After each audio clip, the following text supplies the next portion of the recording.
Hi, படிப்பு YouTube சேனல்லேருந்து டிஎன்பிசியோட previous year question தான் பார்த்துட்டு இருக்கோம். பாலிட்டி சரியான இணையை தேர்ந்தெடு அப்படின்னு சொல்லி கொடுத்துருக்காங்க. மத்திய அரசால் விதிக்கப்பட்டு வசூலிக்கப்பட்டு மாநிலங்களுக்கு ஒதுக்கக்கூடிய வளங்கள் சாரத்து 269 அப்படின்னு கொடுத்துருக்காங்க.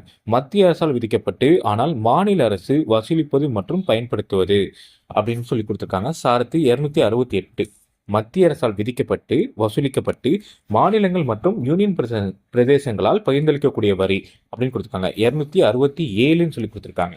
சரி, ஓகே. இது நம்மளோட அரசியலமைப்பு சட்டத்துல சாரத்து இந்த 3 சாரத்தையும் செக் பண்ணிடுவோமா?